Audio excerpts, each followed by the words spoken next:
ಧಾರವಾಡ ಲೋಕಸಭಾ ಕ್ಷೇತ್ರದಲ್ಲಿ ಕ್ಷಣಕ್ಕೊಂದು ತಿರುವು ಪಡ್ಕೊಳ್ತಾ ಇದೆ ಈ ಚುನಾವಣೆ. ನಾಮಪತ್ರ ವಾಪಸನ್ನ ಪಡೆದುಕೊಳ್ಳಲಿದ್ದಾರೆ ದಿಂಗಾಲೇಶ್ವರ ಸ್ವಾಮೀಜಿ. ಹುಬ್ಬಳ್ಳಿ ಗೋಕುಲ ರಸ್ತೆಯಲ್ಲಿರುವಂತಹ ಹೋಟೆಲ್ನಲ್ಲಿ ಇದಕ್ಕೆ ಸಂಬಂಧಪಟ್ಟಂತೆ ಗೌಪ್ಯ ಸಭೆಗಳು ನಡೆಯುತ್ತೆ. ಭಕ್ತರೊಂದಿಗೆ ಸಭೆಯನ್ನ ನಡೆಸಿ ನಾಮಪತ್ರ ವಾಪಸ್ ಬಗ್ಗೆ ಚರ್ಚೆಯನ್ನ ಕೂಡ ಮಾಡ್ತಾರೆ. ಭಕ್ತರ ನಿರ್ಣಯದ ನಂತರ ಅಂತಿಮ ತೀರ್ಮಾನವನ್ನ ಪ್ರಕಟ ಮಾಡಲಾಗುತ್ತೆ. ಸೊ ದಿಂಗಾಲೇಶ್ವರ ಶ್ರೀಗಳು ನಾಮಪತ್ರ ಸಲ್ಲಿಕೆ ಮಾಡಿದ್ರಿಂದ ಆ ಚುನಾವಣಾ ಕಣ ಮತ್ತಷ್ಟು ರಂಗೇರಿತ್ತು.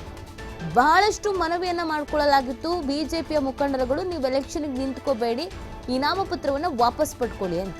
ಆದರೆ ದಿಂಗಾಲೇಶ್ವರ ಸ್ವಾಮೀಜಿಗಳು ಮಾತ್ರ ನಾನು ಯಾವುದೇ ಕಾರಣಕ್ಕೂ ನಾಮಪತ್ರ ವಾಪಸ್ ಪಡ್ಕೊಳ್ಳಲ್ಲ ಅಂತ ಹೇಳ್ತಾ ಇದ್ದವರು ಈಗ ಇದ್ದಕ್ಕಿದ್ದ ಹಾಗೇನೆ ಬಹಿರಂಗ ಮೀಟಿಂಗ್ಗಳನ್ನ ಮಾಡೋದಕ್ಕೆ ಮಾಡ್ಕೊಳ್ತಾ ಇದ್ದಾರೆ. ಭಕ್ತರು ಏನ್ ಹೇಳ್ತಾರೋ ಅಂತಿಮವಾಗಿ ಅದೇ ನಿರ್ಧಾರ ಅನ್ನುವಂತ ವಿಚಾರವನ್ನ ಕೂಡ ತಿಳಿಸ್ತಾ ಇದ್ದಾರೆ.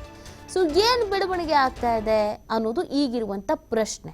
ದಿಂಗಾಲೇಶ್ವರ ಶ್ರೀಗಳು ಕ್ಷೇತ್ರದಲ್ಲಿ ಬಾರಿ ಓಡಾಡ್ಕೊಂಡಿದ್ರು, ಪ್ರಚಾರ ಕಾರ್ಯಗಳಲ್ಲಿ ಬ್ಯುಸಿ ಆಗಿದ್ರು, ನಾನು ವಾಪಸ್ ನಾಮಪತ್ರವನ್ನ ಪಡ್ಕೊಳ್ಳಲ್ಲ ಅಂತ ಹೇಳಿದ್ರು, ಯಾರು ಏನೇ ಅಂದ್ರು ಚುನಾವಣೆಗೆ ನಿಲ್ತೀನಿ ಅಂತ ಹೇಳಿದ್ರು. ಆದ್ರೆ ಇದೀಗ ಗೌಪ್ಯವಾಗಿ ಮೀಟಿಂಗ್ಗಳು ನಡೀತಾ ಇದೆ.